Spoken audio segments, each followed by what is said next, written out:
3 years ago, I'm told, somebody came up with a video. It's a 20 album chain video. The presenter shows a record, then proceeds to identify some aspect of that record that connects to another record, and some aspect of that record that connects to another record. The idea of the video is to do a journey story that links back to the original record. The record I'm going to start with today is just that. It's a picaresque story, and it is probably one of the most important records in my collection, and one that I've covered on my channel since I launched in September of 22 4 times. I covered it here, here, here, and here.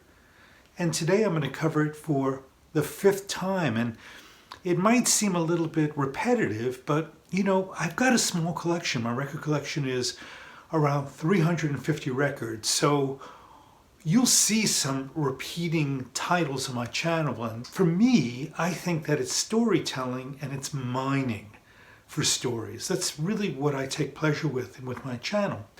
And recently, a much larger channel covered this very same record, Oh Lucky Man. This record was engineered by this man, Keith Grant, who's no longer with us. He engineered a lot of records at Olympic Studios in London.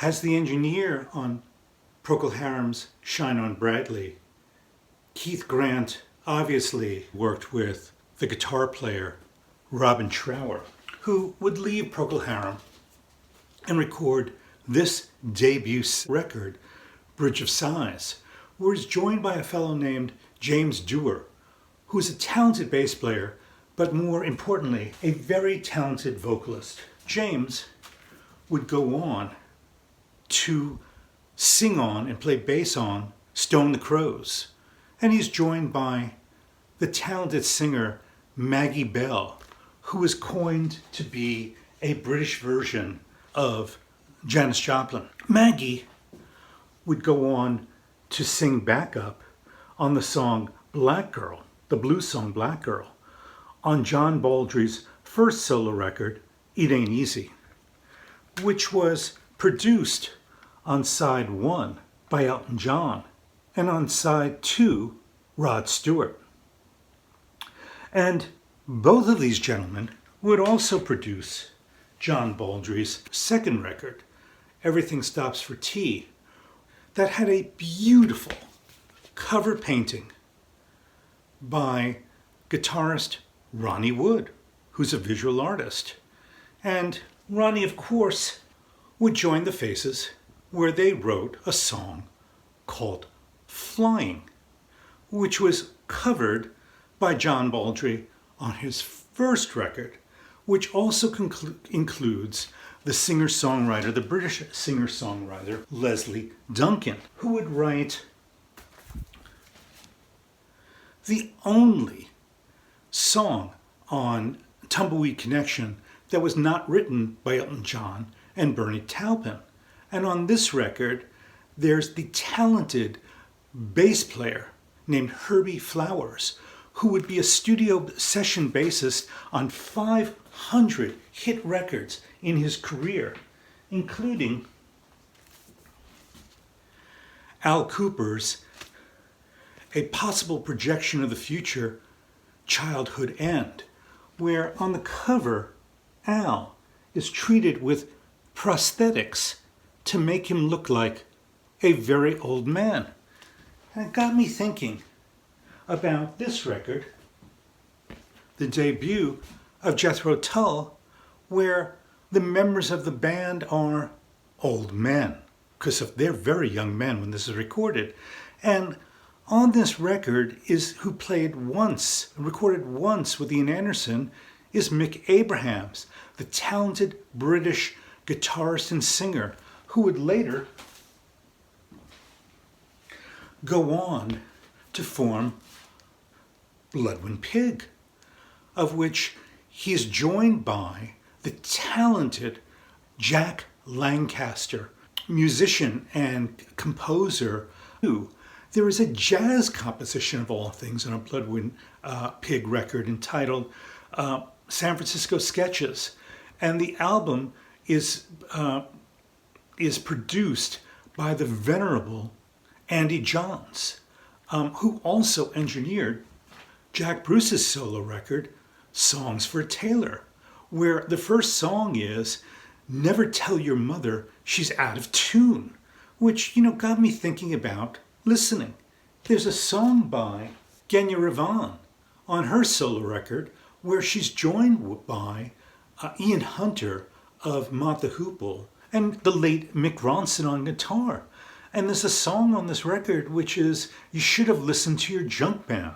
Well, Never Tell Your Mother Out of Tune, you should have listened to your Junkman. Well, it got me thinking about junk. And of course, there's Paul McCartney's Junk off of his first solo record. And, it's got some food. And I'm thinking, junk, food, garbage gourmet, which is Lee Michaels' last solo record, where he's joined once again by the famous drummer Frosty. There's a song on this record called Garbage Gourmet. And this was Lee Michaels' last studio album because he developed hearing loss and he quit the music business. And he went on to produce went on to start a restaurant, very famous Los Angeles restaurant called Killer Shrimp. Got me thinking about the cover of Pete Sinfield's first solo record, Still, where a beautiful, innocent girl is trapped in the mouth of a killer dragon, a killer sea dragon, because the title to the first song is the Song of the Sea Goat. And I think we're left to assume by this illustration that he doesn't chomp on her, but she survives by her innocence or by luck or by opportunity. Seemingly that if she was able to survive the jaws of death through charm or luck or an opportunity, then the title song of Gun Club's last studio record is Lucky Jim, which is a very bluesy record, fantastic bluesy record, and nothing like their earliest recordings.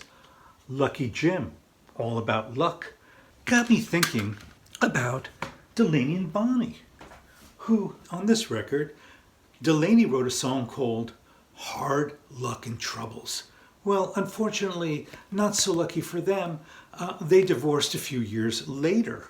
But when it comes to luck, probably nobody is more lucky than John Babbacombe Lee, who in this Fairport Convention concept record escaped the hangman's gallows 3 times after 3 attempts.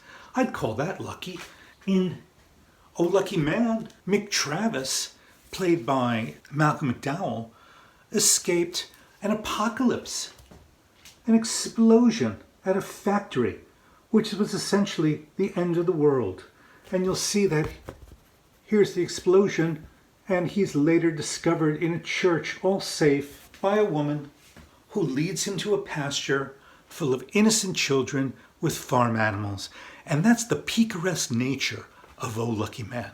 Mick Travis escaped death. Michael Travis or Mick Travis was indeed a lucky man.